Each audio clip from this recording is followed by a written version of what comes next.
Thank you. Good. And YouTube is up. Everything's up. This is what I want. We got to get right into it. Welcome, guys. Justin R. Harris here. Welcome to Business Scenarios and the solutions for that every single day. We're solving all these problems every single day. This is episode 113, I think, right now. Banging these out for you. For this one today, I have 4 questions that you need to ask your employees, and they're profound. Let me tell you, when you ask these 4 questions, I'm going to tell you something. Okay. They're really going to set the guideline or the platform for the decision that you make for that employee moving forward. That's how profound these questions are. So I'm going to tell you what they are.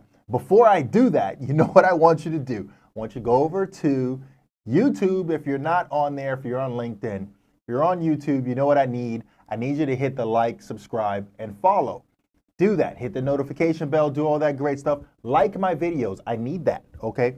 Because I want to keep putting out this. Listen, this series for business is going to be 366 of these episodes that all you got to do is just click the playlist and let it shuffle or play in order. And we're talking business scenarios every single day to get your mind right that you can listen to for 3 to 5 minutes a day. Get focused, jump into your day, and hammer out your employees or your business partners, or hammer yourself out because you're trying to build a solid platform of discipline, if you will, in whatever your study is that you use for your business, right? That's all it is. So without further delay, let's talk about executives and their ability to manage your employees. So essentially what Peter Drucker is talking about in this one is when you're evaluating or you're appraising your employees, you kind of self-reflect a little bit. You think about people that you have worked with, worked for, and then yourself, and these different skill sets, and you kind of come up with your own analysis of exactly what types of questions would seem like they're most valuable with the response that you get for you to make that overwhelming decision on what you're going to do with that employee. So I'm going to give you these 4 questions. I don't want to screw them up, so I'm going to read them to you verbatim because I could just say what they are, but maybe I may miss the context. So I don't want to do that. So I'm just going to read it to you. He goes, number 1, what is it that he or she as an employee has done well? What have they done well? First question. Simple, right? Simple enough. I would have asked that, right? Okay. It's probably what led you to that appraisal or employee evaluation, right? You're appraising the value of your employees, right? Evaluation, valuation, right? Whatever. All right. It's just wordplay. Okay. So number 2, right? What, therefore, is that employee, he or she, likely to do well?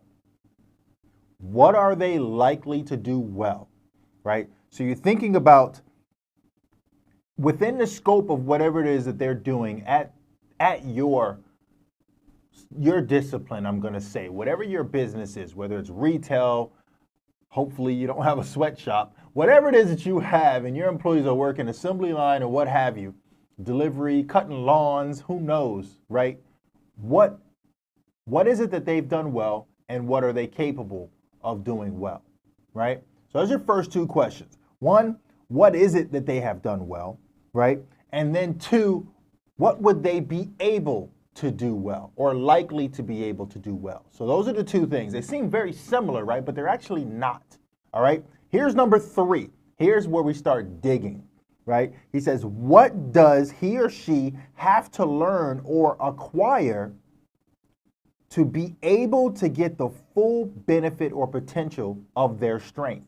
So once you have seen what they've done well, then you've identified what their strength is, which is basically what the second question is, then how can you turn that up? How can you maximize their ability as that employee? Whether it's providing them more education or providing them more cutting edge tools, because you're only as good as the tools you possess, right? So maybe it's the tools at that point that help send them over, right? Here's number 4. Such a sick question. If you had a son or a daughter, would you allow that son or daughter to work for that employee? And why? There it is. That's the one. So you think about all of those that built up to that, right? So what have they done well, right? What are the strengths that they've proven that they would be able to do well? How do you amplify that? And then would you allow this person to be in charge of your kids? How about that? See you tomorrow.